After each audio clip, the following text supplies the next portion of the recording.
افغانستان میں امریکی فوجیوں کے قتل میں ملوث داعش کے دہشت گرد شریف اللہ کی ورجینیا کی عدالت میں پیشی۔ ابتدائی سماعت میں ملزم نے جج سے بات کے لیے مترجم کی خدمات لیں۔ باقاعدہ سماعت پیر سے ہوگی۔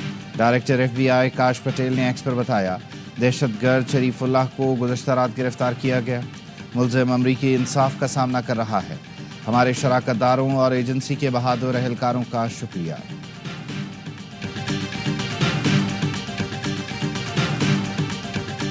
Tonight I am pleased to announce that we have just apprehended the top terrorist responsible for that atrocity, and he is right now on his way here to face the swift sword of American justice. And I want to thank especially the government of Pakistan for helping arrest this monster. داعش کے اہم دہشت گرد کو پکڑنے میں مدد دینے پر امریکی صدر کا پاکستان سے اظہار تشکر۔ کانگریس سے خطاب میں کہا، افغانستان میں 13 امریکی فوجیوں کو ہلاک کرنے والے دہشت گردی کی گرفتاری میں مدد کرنے پر حکومت پاکستان کا شکریہ ادا کرتا ہوں۔ 3.5 سال پہلے کابل دھماکے میں 13 امریکی فوجی ہلاک ہوئے تھے۔ پاکستان نے امریکی انٹیلیجنس معلومات پر افغان شہری اور سینئر داعش کمانڈر محمد شریف اللہ کو بلوچستان سے ملحقہ پاک افغان بارڈر سے گرفتار کیا۔ محمد شریف اللہ اور جعفر کابل ایئرپورٹ پر حملے کا ماسٹر مائنڈ تھا۔ سینئر داعش کمانڈر کی گرفتاری پاکستان اور ٹرمپ انتظامیہ کے درمیان انسداد دہشت گردی کے لیے تعاون کا مظہر ہے۔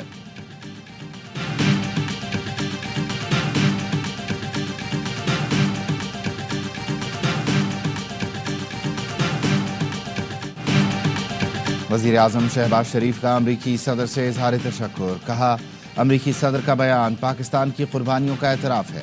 ٹرمپ نے انسداد دہشت گردی کے لیے پاکستان کے کردار اور حمایت کو تسلیم کیا۔ علاقائی امن و استحکام کے لیے امریکہ کے ساتھ شراکت داری جاری رکھیں گے۔ نائب وزیر اعظم اسحاق ڈار اور امریکی قومی سلامتی مشیر میں رابطہ، انسداد دہشت گردی میں تعاون جاری رکھنے پر اتفاق۔ اسحاق ڈار نے کہا، ٹرمپ کا افغانستان سے چھوڑی گئی امریکی فوجی ساز و سامان کی واپسی کا اعلان خوش آئند ہے۔ پاکستان امریکہ کے ساتھ تعلقات مزید مستحکم کرنا چاہتا ہے۔ آئی ٹی، توانائی، معدنیات کے شعبے میں تعاون بڑھانے پر بھی اتفاق۔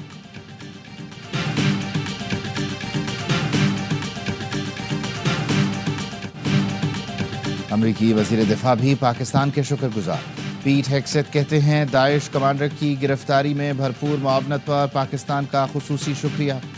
یہ سب ٹرمپ انتظامیہ کے دور میں ہی ممکن ہوا ہے۔ صدر ٹرمپ نے امریکی فوجیوں کے قاتل کو کٹہرے میں لانے کا عہد کیا تھا۔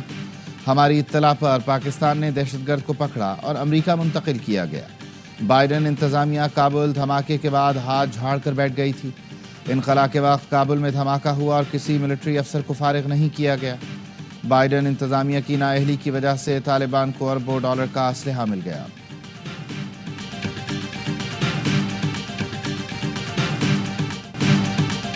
داعش کمانڈر کے بارے میں پاکستان کے انٹیلیجنس سربراہ سے معلومات شیئر کی۔ ڈائریکٹر CIA کی تصدیق۔ جان ریڈ کلف بولے، پاکستان کو باور کروا دیا تھا کہ صدر ٹرمپ اور امریکہ سے اچھے تعلقات کے لیے معاملے کو اولین ترجیح دینا ہوگی۔ ہماری معلومات شیئر کرنے پر پاکستان نے جعفر کو جلد گرفتار کر لیا۔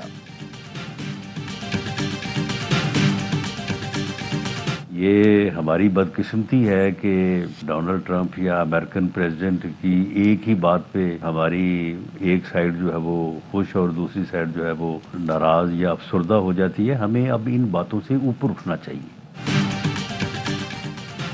ہمیں اب ایک آزاد ملک کے طور پر خود کو کھڑا کرنا چاہیے۔ بدقسمتی ہے، ٹرمپ کی جانب سے تعریف پر ایک خوش تو دوسرا ناراض ہے۔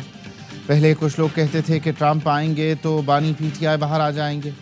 وزیر اعظم کے مشیر رانا ثناء اللہ کی پروگرام خبر میں گفتگو۔ کہا، افغانستان میں صورتحال کے ذمہ دار امریکہ اور مغربی ممالک ہیں، مگر پاکستان نبرد آزما ہے۔ امریکہ اور مغربی ممالک کو پاکستان کی پشت پر کھڑا ہونا چاہیے۔ پاکستان دہشت گردی کے خلاف ایسی جنگ لڑ رہا ہے جو اس کی بقا کی جنگ ہے۔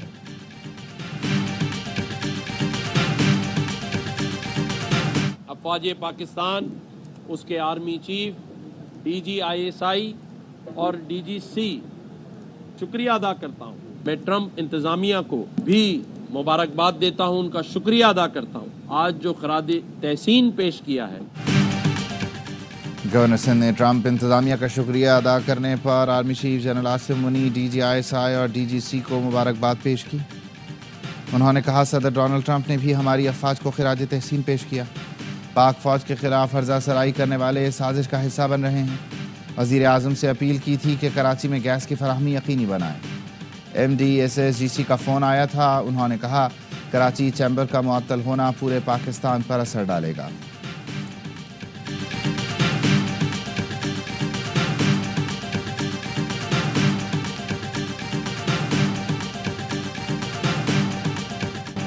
فتنہ خوارج کا بنو کینٹ پر حملہ ناکام، دہشت گردوں کے داخلے کی کوشش پر فورسز کا بر وقت ایکشن۔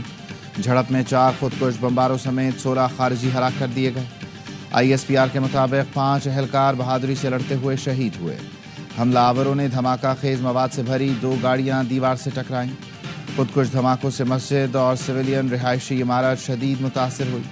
13 بے گناہ شہری شہید، 32 زخمی ہوئے۔ دہشت گرد حملے میں افغان شہریوں کے ملوث ہونے کے شواہد ملے ہیں۔ پاکستان توقع کرتا ہے افغان عبوری حکومت اپنی سرزمین پاکستان کے خلاف استعمال ہونے سے روکے گی۔ پاکستان سرحد پار سے دہشت گردی کے جواب میں ضروری اقدامات کا حق محفوظ رکھتا ہے۔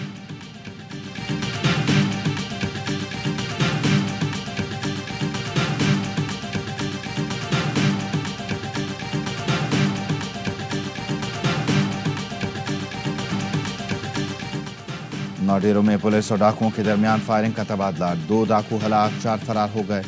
مارے گئے ڈاکو جلبانی گینگ کے کارندے اور پولیس کو انتہائی مطلوب تھے۔ ملزمان 2 افراد کے قتل، کوریئر کمپنی اور پیٹرول پمپ لوٹنے سمیت ڈکیتی اور راہزنی کی سینکڑوں وارداتوں میں ملوث تھے۔ مفرور ڈاکوؤں کی تلاش کے لیے سرچ آپریشن کیا جا رہا ہے۔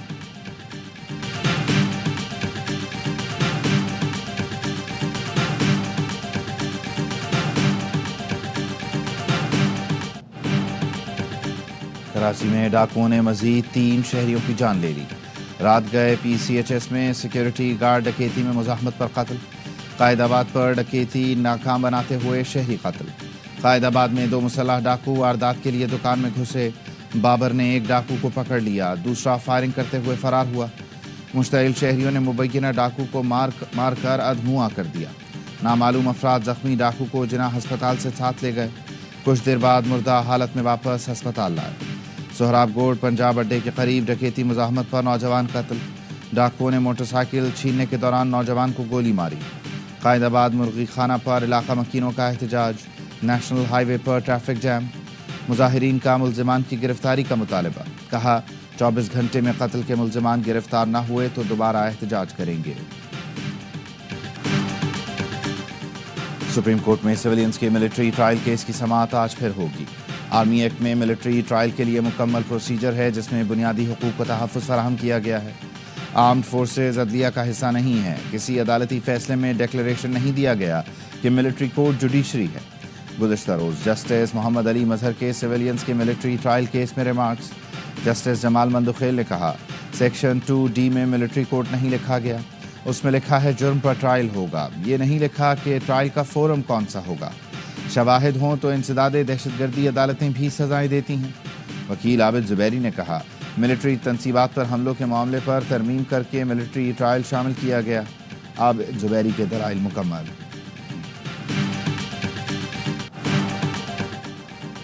IMF کے ساتھ $7 ارب قرض پروگرام کے تحت جائزہ مذاکرات، IMF وفد توانائی شعبے کی اصلاحات میں پیش رفت پر مطمئن۔ پاکستان دسمبر 2024 تک IMF کے ساتھ طے اہداف حاصل کر چکا۔ حکومتی ذرائع کا کہنا ہے پاور سیکٹر کے سرکولر ڈیٹ کا حصول بہت زیادہ کنٹرول میں ہے۔ بجلی ٹیرف کی سہ ماہی ایڈجسٹمنٹ کا بر وقت اطلاق کیا جا رہا ہے۔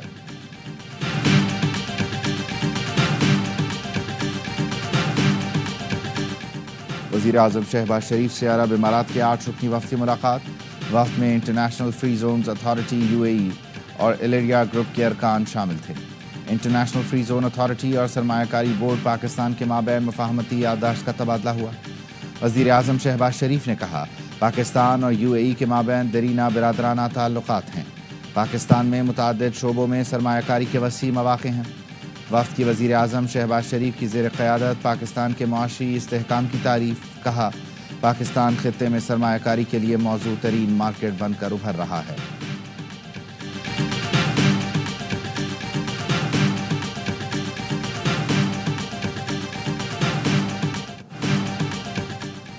وزیر اعظم کا پرانے وزراء کے قلمدانوں میں رد و بدل کا عندیہ، وفاقی وزراء کو ایک سے زائد وزارت کے قلمدان چھوڑنا ہوں گے۔ پیٹرولیم، توانائی، موسمیاتی تبدیلی، فوڈ سیکیورٹی کے وزراء کو تبدیل کرنے کے خواہاں۔ وزیر اعظم کے کابینہ ارکان کو قلمدان سونپنے سے قبل صلاح مشورے، وزراء سے الگ الگ ملاقاتیں۔ اہم وزارتوں میں وفاقی وزیر کے ساتھ وزیر مملکت بھی مقرر کیا جائے گا۔ ذرائع کا کہنا ہے احد شیما کی جگہ توقیر شاہ کو بیوروکریسی کی ذمہ داری ملے گی۔ نون لیگ خیبر پختونخوا کے رہنما اختیار ولی کی وزیر اعظم سے ملاقات، پرویز خٹک سے متعلق اپنے خدشات سامنے رکھ دیے۔ وزیر اعظم شہباز شریف نے اختیار ولی کو ساتھ لے کر چلنے کی یقین دہانی کرا دی۔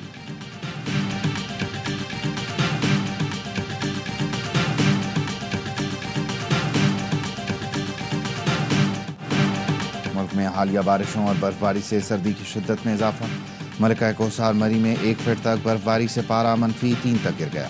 بلوچستان بھی غیر معمولی سردی کی لپیٹ میں، کوئٹہ اور زیارت میں درجہ حرارت -4 ڈگری سینٹی گریڈ ریکارڈ کیا گیا۔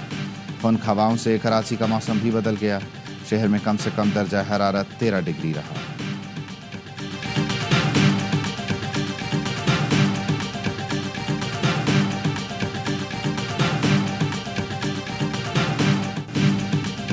جنوبی افریقہ ریکارڈ ٹوٹل تلے دب گیا، نیوزی لینڈ چیمپئنز ٹرافی کے فائنل میں پہنچ گیا۔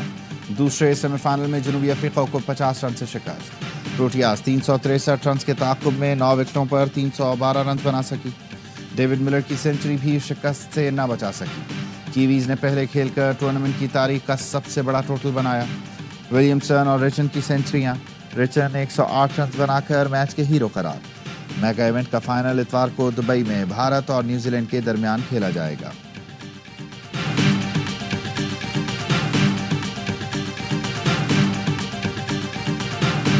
بہت اچھی طرح سے آرگنائز ہوئی ہے، سارے میچز یہاں پہ بہت سکسیسفل ٹورنامنٹ ہے۔ بی سی سی آئی محبت اسی لیے تو آئے ہیں، فینس دونوں طرف کھیلنا چاہتے ہیں، لیکن گورنمنٹ آف انڈیا جو ہمیں کہے گی اس حساب سے چلیں گے۔ جب بائیلیٹرل میچز ہوں تو ایک دوسرے کے سوائل پہ ہی ہونے چاہیے، نیوٹرل وینیو پہ نہ ہو۔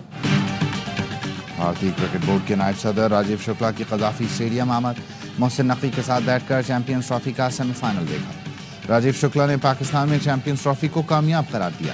ایونٹ کے بہت اچھے انتظامات کیے گئے، ہمیں تو محبت ہے اس لیے آتے ہیں۔ ٹیم کے پاکستان نہ آنے کا فیصلہ بھارتی حکومت کا ہے۔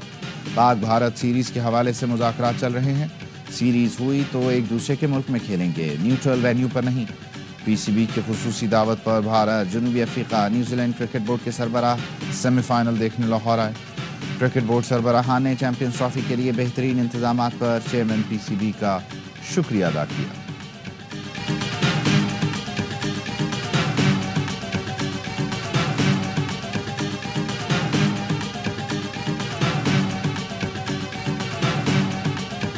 پاکستان کرکٹ بورڈ کو ہم لوگ مبارکباد دیں، چیمپئنز ٹرافی پاکستان میں کمپلیٹ خیر خیریت سے ہو گئی، اللہ کا شکر ہے۔ جی الحمدللہ، اس میں ہمارے جتنے سیکیورٹی والے ہیں انہوں نے دن رات محنت کی اس ایونٹ کو کامیاب بنانے کے لیے۔ جس وے میں نیوزی لینڈ میچ جیتا ہے انہوں نے بتا دیا کہ وہی بیسٹ ٹیم ہے انڈیا کے ساتھ۔